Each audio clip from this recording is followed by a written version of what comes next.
আপনাদের সকলকে আমাদের এই এম ফার্মা চ্যানেলটিতে স্বাগত। আজকে আমরা যে বিষয়টাকে নিয়ে কোষ্ঠকাঠিন্যের সমস্যা এমন একটি সমস্যা যেটা যার আছে সেই জানে। কোষ্ঠকাঠিন্যের সমস্যা শুনতে অনেক বড় না মনে হলেও অনেকেই এই প্রবলেমে কিন্তু ভোগে।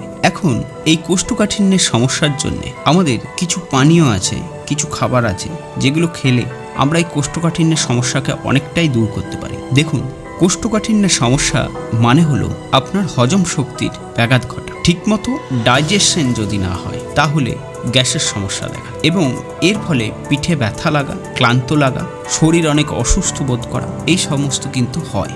আমাদের শরীরে যে এক্সেস বর্জ্য পদার্থ রয়েছে তা কিন্তু বায়ুপথ দিয়ে তা বেরিয়ে যাওয়া একান্তভাবে জরুরি। কিন্তু অনেক সময় দেখা যায় যে বিভিন্ন ডায়াবেটিসে আক্রান্ত রোগী, উচ্চচাপ যাদের রয়েছে, ব্লাড প্রেশার, যাদের থাইরয়েড রয়েছে, এরকম ধরনের রোগীদের কিন্তু কোষ্ঠকাঠিন্যের সমস্যা কিন্তু সব থেকে বেশি। কম বেশি আমাদের সকলের মধ্যেই কোষ্ঠকাঠিন্যের সমস্যা হয়। দেখুন, কোষ্ঠকাঠিন্যের এই সমস্যাকে মেটাতে গেলে বিভিন্ন রকম বাজারে মেডিসিন আছে যার দ্বারা আপনি আপনার এই কোষ্ঠকাঠিন্যের সমস্যাকে মেটাতে পারবেন। এর জন্য আপনারা ডাক্তারের পরামর্শ নিতে পারেন। কিন্তু আমরা যদি কিছু খাওয়া দাওয়ার পরিবর্তন করি তাহলে কিন্তু এই কোষ্ঠকাঠিন্যের সমস্যার জন্য আমাদেরকে কিন্তু সারা জীবন ভোগ করতে হবে না। আমাদের শরীরের সবথেকে বড় অঙ্গ হচ্ছে লিভার এবং এই লিভারকে সুস্থ রাখার দায়িত্বও কিন্তু আমাদের। তাই রোজ ফাইবারযুক্ত খাবার খেতে হবে। ফাইবারযুক্ত খাবার মানে হচ্ছে আটাতে কিন্তু ফাইবার আছে। আমরা দেখি যে রাতের বেলায় আমরা অনেকেই রুটি খাই। এই রুটি খাওয়ার মেন উদ্দেশ্য হচ্ছে যাতে সকালবেলায় আমাদের ভালো করে প্রাতরাশ হয়। এবং এই ফাইবারযুক্ত খাবারের সঙ্গে যদি আমরা কিছু পানীয় খাই তাহলে কিন্তু আমাদের অনেক বেশি উপকার হবে। যেমন অ্যালোভেরার রস রোজ সকালে 1 গ্লাস করে আপনারা খেতে পারেন। এতে প্রচুর পরিমাণে বায়ো অ্যাক্টিভ যৌগ রয়েছে। এটাকে নুন মিশিয়ে আপনারা খান, কোনো অসুবিধা কিছু হবে না, তাহলে খেতেও আপনাদের ভালো লাগবে। অ্যালোভেরা পাচনতন্ত্রের উপকার করে, গ্যাস অম্বল, পেট ফাঁপার মতন সমস্যা থেকে কিন্তু মুক্তি দেয়। তাই বাজারে বিভিন্ন রকম অ্যালোভেরা জুস পাওয়া যায়, সেই জুস কিন্তু আপনারা খেতে পারেন। দেখুন, হজম শক্তিকে যদি বাড়াতে হয় ও কোষ্ঠকাঠিন্যের সমস্যাকে যদি দূর করতে হয় তাহলে আপনারা রোজ লেবুর জল খেতে পারেন। লেবুর জল আপনারা কখন খাবেন? আপনি যখন জলখাবার খান, জলখাবার খাওয়ার আধ ঘন্টা পর আপনি লেবুর জল খান। এই লেবুর জলে ভিটামিন সি থাকে, সাইট্রিক অ্যাসিড থাকে, যা আপনার কোষ্ঠকাঠিন্যের সমস্যাকে কিন্তু অনেকটা দূর করে। আমরা দেখি যে রাস্তাঘাটে এই গ্রীষ্মকালে অনেক সময় লেবুর জল বিক্রি করে, আমাদের খেতে ভালো লাগে। আপনারা তা কিন্তু খেতে পারেন। এটা কিন্তু শরীরের অনেক উপকার করে এবং হজম শক্তি বাড়ে। আপনারা খালি পেটে যে জলটি খাবেন সেটা হলো মৌরির জল। খালি পেটে কখনোই লেবুর জল খাবেন না।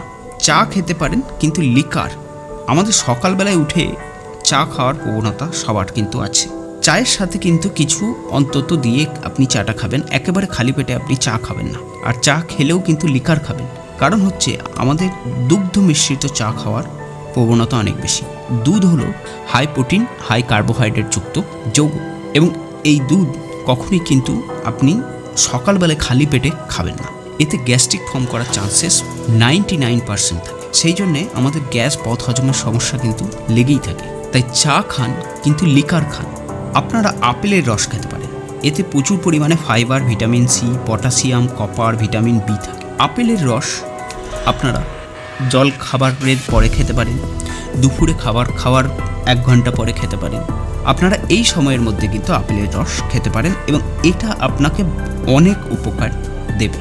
যদিও আপেল খুবই কস্টলি হয়, কিন্তু আমি উপরের যে পানীয়গুলো বললাম সেগুলো কিন্তু আমরা সহজেই কিন্তু প্রতিদিন খেতে পারি। আমরা আদা খেতে পারি। আমরা আদাকে যদি রোদের মধ্যে শুকিয়ে নিই, দিয়ে একটু নুন মাখিয়ে শুকিয়ে নিলাম, দিয়ে সেই আদা আমরা খেতে পারি।